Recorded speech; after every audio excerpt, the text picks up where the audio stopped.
na sua própria imagem. Senhores, isso é fundamental, senhores. Por isso que eu recomendo os senhores irem no nosso canal YouTube ou nos canal YouTube de origem e ver os vídeos originais, estudarem. E vir aqui através do canal YouTube fazer suas perguntas ou do Instagram. Não é bem perguntas, porque na verdade eu não estou aqui como um professor, eu estou aqui como um colega, né, de estudo da vida espiritual. Eu estou estudando ao vivo. Eu estou treinando a vida espiritual ao vivo. Eu estou procurando receber revelações e transmitir para os senhores juntamente com o preletor, colocando algumas experiências minhas, dando um anonimato aos personagens, é evidente. Mas é isso, treinando a vida espiritual. Esse é o objetivo da academia, treinar a vida espiritual. Vamos lá, vamos continuar. Maravilhoso. Por isso, meditação, meus irmãos. Por isso, caminhar junto com o Cristo dos Evangelhos. Para que nós sejamos transformados na sua imagem, pela sua palavra. Tem 2 textos em especial, está isso para a gente avançar. Que precisa ser lido com mais cuidado, por causa da palavrinha mesmo. Vou te explicar. Quando Paulo, em 1 Tessalonicenses 4, fala sobre o arrebatamento dos santos, você deve conhecer bem o texto, ele fala assim, na versão revista atualizada de Almeida, está escrito assim, o Senhor mesmo descerá dos céus. Depois desse alarido de trombeta, você conhece o texto. Diz, o Senhor mesmo descerá do céu. Na verdade, o que o texto está dizendo é mais do que isso. Porque dizer assim, o Senhor mesmo descerá do céu, parece uma expressão assim tão comum, o Senhor mesmo. Mas o que o texto diz, na verdade, é assim, o mesmo Senhor descerá do céu. Você conseguiu ver a diferença? Senhores, ele está querendo dizer o seguinte: aquele mesmo homem que morreu naquela cruz, quem é filho de Deus, vai vê-lo. É muito emocionante, cara. Sabe, que você ser filho de Deus e saber que na glória você vai ter um corpo glorificado, e só assim que você pode estar na presença de Deus, e você vai conhecer seu irmão mais velho que deu a vida dele lá atrás, para você poder estar lá na frente dele. E ele vai estar mostrando as mãos dele e os pés dele vazados. Ah, é muito emocionante, cara. E se isso não passa no teu coração e seus olhos não lagrimejam, tá faltando Cristo em você.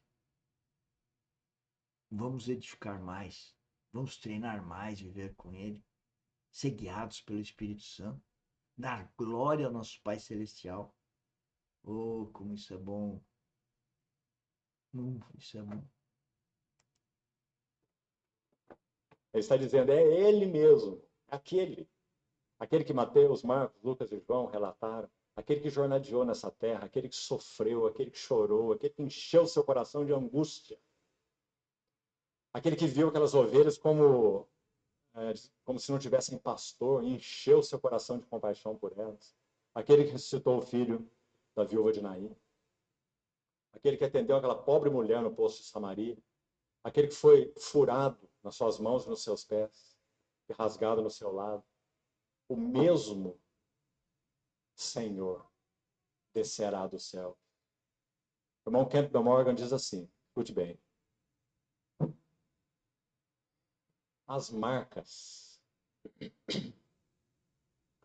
que o Redentor recebeu quando, na cruz do Calvário, nas suas mãos, nos seus pés, nos seus lados, essas marcas que ele recebeu em seu corpo, elas farão para sempre parte da sua personalidade santa.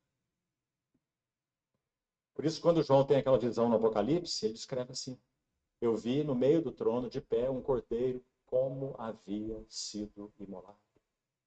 A ideia é como que recentemente morto. João, na visão dele, ele viu esse Senhor assim, não intacto, mas esse mesmo Senhor que foi rasgado assim enquanto viveu aqui na terra. Porque essas marcas fazem parte, repetindo o que o irmão disse, da sua personalidade santa. Então, aquilo que Tomé teve o privilégio de ver e tocar, nós também o teremos. Porque é o mesmo Senhor. Haveremos de vê-lo como ele é. Assim que ele é. Assim que ele saiu do túmulo. É assim que ele será para sempre. Atos 1, quando ele ascende do Monte das Oliveiras para o céu. É dito que 2 varões se apresentam para falar com aqueles que estavam olhando para as alturas. E dizem, por que estás olhando, fitando os olhos assim nas alturas? Aí ele vai dizer a mesma coisa, usando a mesma palavra. O mesmo Jesus. O mesmo. Que dentre vós foi assunto ao céu, virá do modo como viste subir. O mesmo Jesus. Não Jesus transmutado. O Jesus em um corpo que não foi aquele que jornadeou na terra.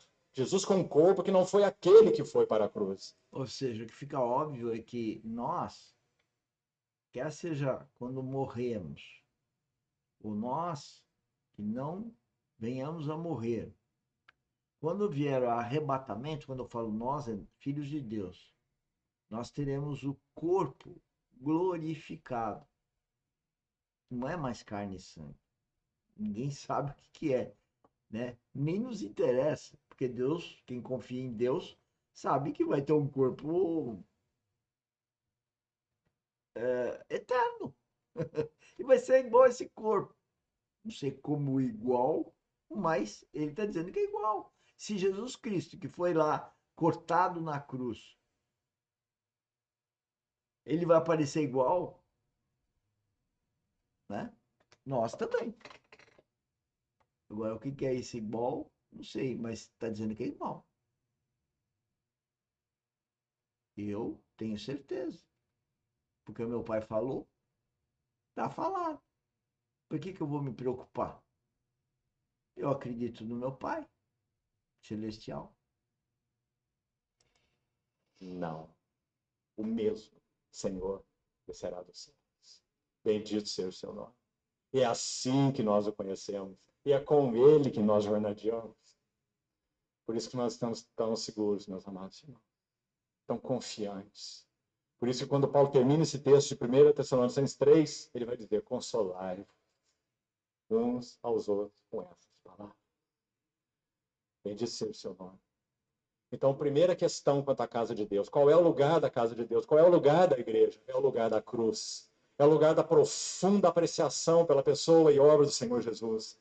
Como nós dissemos, irmãos, que perda há no chamado cristianismo, quando tantas coisas são apresentadas, tantas ênfases, tantas distrações, tanta parafernália, tanta obra, tanta coisa, mas é perdido o frescor, a paixão, a visão de Cristo.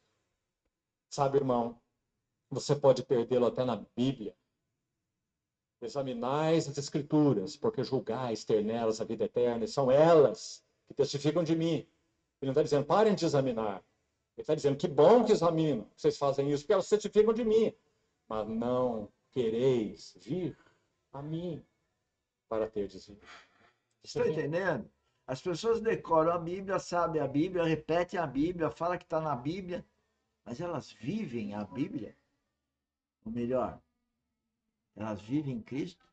Ou melhor, elas têm um relacionamento com o Espírito Santo? Ou melhor, elas estão cientes que tudo que fazem estão dando glória ao Pai Celestial?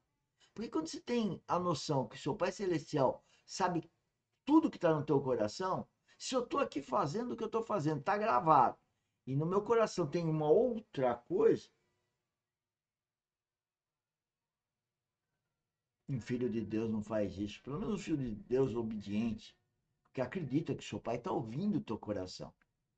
Ninguém engana o Pai Celestial. Mas ninguém. Ele é o Criador, mantenedor, onipotente, onipresente, onisciente. Se é único, está em todo lugar.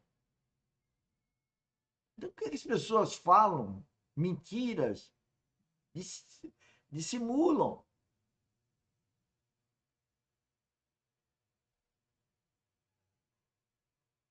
Maltratam, ironizam, não querem ouvir um filho de Deus. Porque elas não conseguem discernir. Mas o inimigo obnubila, cega essa pessoa para não ver o talento dela é o mais o Cristo que existe nela. O cristão tem um Cristo dentro de si. Por entender isso e vivenciar isso como ele está falando. Um estudo